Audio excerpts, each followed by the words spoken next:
प्यारे सज्जनों, जब से सृष्टि में इंसान की उत्पत्ति हुई है तब से लेकर के आज तक ऐसा कोई नहीं है जो ये कह सकता हो कि वो पूरी तरह से संतुष्ट है। सभी के पास कोई न कोई दुख होता है। प्यारे सज्जनों, जीवन में दुख के अनेक कारण हो सकते हैं। प्रत्येक मनुष्य को जीवन जीने के लिए 3 चीज़ों की जरूरत पड़ती है। वो 3 चीज़ें हैं रोटी, कपड़ा और मकान। जानवर को तो कपड़े और मकान की जरूरत नहीं पड़ती। बस इन 3 चीज़ों के अलावा जो कुछ भी मनुष्य सोचता है वो सब उसकी इच्छाएं, और इच्छाएं पूरी नहीं होने पर अपना आंतरिक दुख वो प्रकट करता है।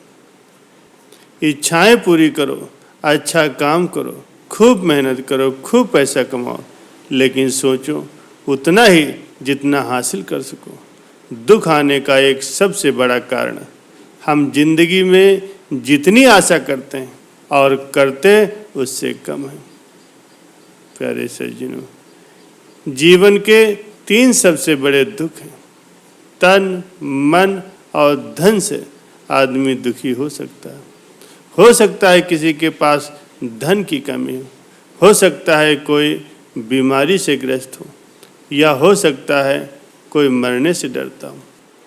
प्यारे सज्जनों, मैं आपसे एक प्रश्न पूछता हूँ, सत्य क्या है? मिट्टी का घड़ा या मिट्टी? बिल्कुल, मिट्टी ही सत्य है। एक दिन ऐसा आएगा जब मिट्टी के घड़े को टूट जाना है, वापस उसे मिट्टी में मिल जाना है। ठीक इसी प्रकार से हमारा शरीर भी मिट्टी का ही एक खिलौना, किसी दिन इसको भी मिट्टी में ही मिलना है। यही सत्य है। केवल आत्मा ही शाश्वत है। प्यारे सज्जनों, एक बार किसी गांव के एक सेठ जी ने अपने घर पर जलपान का आयोजन किया। सेठ जी ने अपने गांव के 2 पंडितों को आमंत्रित किया। अब इतने बड़े सेठ के घर से निमंत्रण आया है तो कुछ दक्षिणा तो मिलेगी। एक पंडित ने सोचा, हमको दक्षिणा में अगर 10 रुपये मिल जाएं तो हमारा काम पूरा हो जाएगा। और दूसरा पंडित सोचने लगा, अगर दक्षिणा में उसे 100 रुपये मिल जाएं तो उसका काम बन जाएगा। दोनों सेठ जी के घर गए। दोनों की खूब अच्छी तरह से खातिरदारी हुई।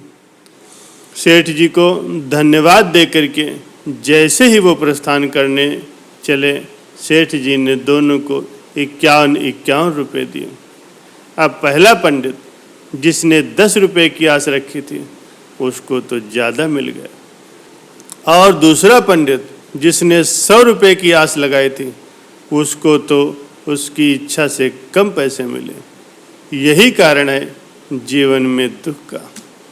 प्यारे सज्जनों, जीवन का कोई भी दुख हो उसे हम खुद ही पैदा करते हैं और पछताते भी खुद ही हैं। तो इसके लिए हमें क्या करना चाहिए? अपनी क्षमता के अनुसार सोचें। जो सोच लिया है उसके लिए मेहनत करें और फल की इच्छा कभी नहीं करें। जब मेहनत कर ली है तो उसका फल तो मिलेगा ही मिलेगा। इच्छाओं के लिए नहीं, अपनी ज़रूरतों के लिए सोचें। इच्छाएं तो रावण की भी पूरी नहीं हुई। उसका तो महल भी सोने का था, और उस जैसा महाबुद्धिमान भी कोई नहीं हो सकता। हम तो बहुत सामान्य बुद्धि के जीव हैं। गीता में भगवान श्री कृष्ण जी कहते हैं कि कर्म करते रहो और फल की इच्छा मत करो। इसलिए कहा भी गया है, गोधन, गजधन, बाजधन और रतन धन खान, जब आवे संतोष धन, सब धन धूर समान।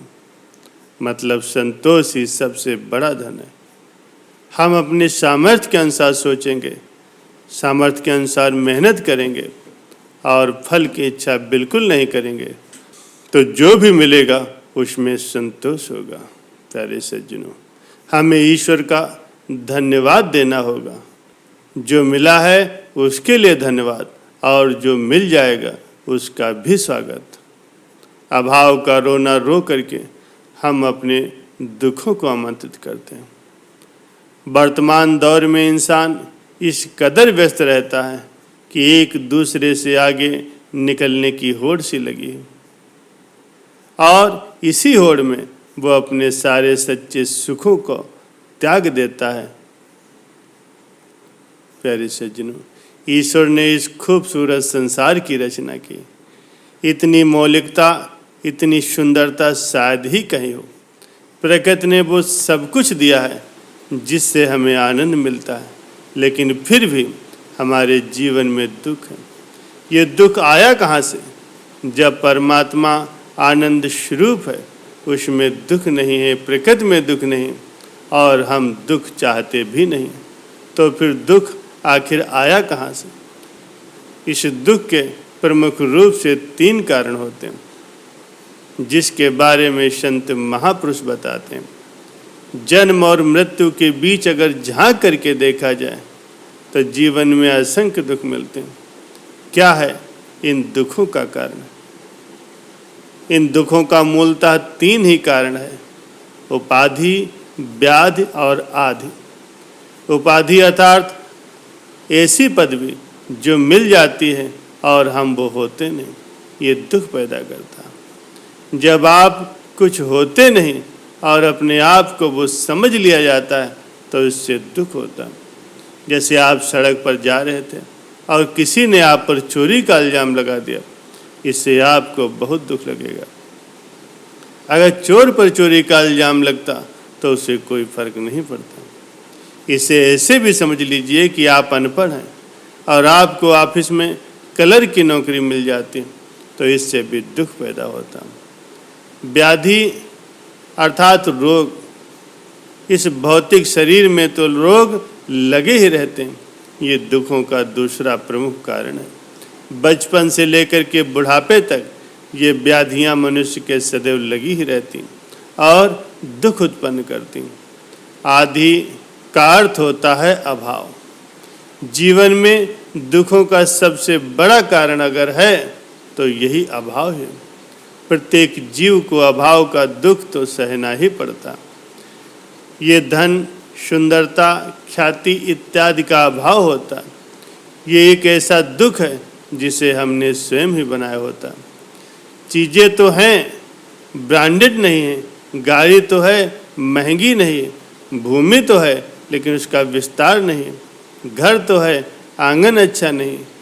ये कुछ ऐसे दुख हैं जिसे हम ही बनाते हैं।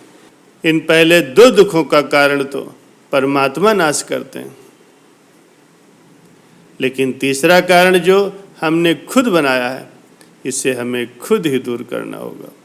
हमें धन्यवाद देना होगा कि जो हमें मिला है उसके लिए प्रभु का धन्यवाद, और जो मिल जाएगा उसका स्वागत करेंगे। अभाव का रोना रो करके दुखों को नहीं आमंत्रित करना चाहिए। वर्तमान दौर में इंसान इस कदर व्यस्त रहता है, वो कैसे एक दूसरे से आगे निकलने के लिए होड़ सी लगाए रखता है, और इसी होड़ में ही वो अपने सुखों को त्याग देता है और दुख के गर्त में गिर जाता है। प्यारे सज्जनों, असली सुख तो गुरु के सानिध्य में है, गुरु के सत्संग में है। गुरु के ज्ञान से वंचित होना ही सभी दुखों का मूल कारण है। ईश्वर ने जो हमें दिया है, हमें उसी में संतुष्ट रहना चाहिए। जीवन में कई बार हम दुखों को खुद ही न्योता दे देते हैं। ईश्वर ने तो सबको एक जैसा जीवन दिया है, उसमें सुख और दुख तो हमारे अपने द्वारा ही उत्पन्न किए गए। जब हम उस ईश्वर से अपना अंतःकरण जोड़ लेते हैं तो सारे दुख, सारी परेशानियां, सारे कष्ट अपने आप ही दूर होने लगते हैं।